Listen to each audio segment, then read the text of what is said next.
एक दिन एक बहुत बड़े कंजूस सेठ के घर में कोई मेहमान आया। कंजूस सेठ ने अपने बेटे से कहा कि मेहमान के लिए बाजार से आधा किलो अच्छी से अच्छी मिठाई ले आओ।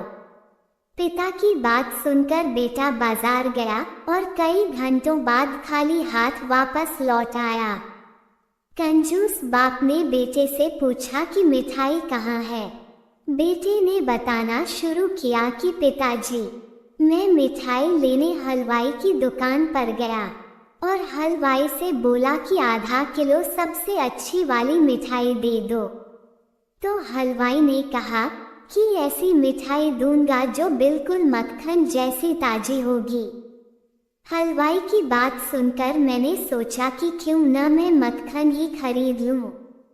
मैं मक्खन लेने मक्खन बेचने वाले की दुकान पर गया और उससे बोला कि आधा किलो सबसे बढ़िया वाला मक्खन दे दो।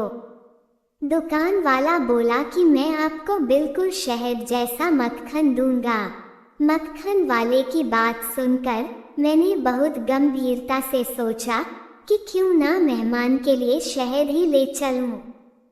फिर मैं गया शहद वाले के पास और उससे कहा कि भैया आधा किलो सबसे मस्त वाला शहद चाहिए। वो बोला कि ऐसा शहद दूंगा जो बिल्कुल पानी जैसा साफ होगा। तो पिताजी, फिर मैंने सोचा कि पानी तो अपने घर पर ही है, पानी खरीदने में पैसे क्यों बर्बाद करना। और यह सोचकर मैं खाली हाथ घर वापस चला आया। तो पिताजी, क्यों न हम मेहमान को बिल्कुल स्वच्छ पानी ही पिला दें। बेटे की यह बात सुनकर कंजूस बाप बहुत खुश हुआ और अपने बेटे को शाबाशी दी। लेकिन तभी कंजूस बाप के मन में कुछ गंभीर शंका उत्पन्न हुई और उसने बहुत व्याकुलता से अपने पुत्र से पूछा, लेकिन बेटे, तू इतनी देर तक बाजार में घूम कर आया है, तेरी चप्पलें तो जरूर घिस गई होगी।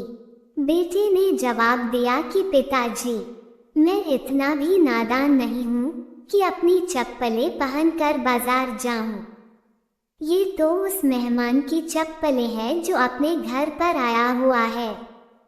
बेटे की कंजूसियत देखकर बाप की आंखों में खुशी के आंसू आ गए और उसने अपने बेटे को गले से लगा लिया। दोस्तों, कहानी अच्छी लगी हो तो चैनल को सब्सक्राइब जरूर करें। धन्यवाद।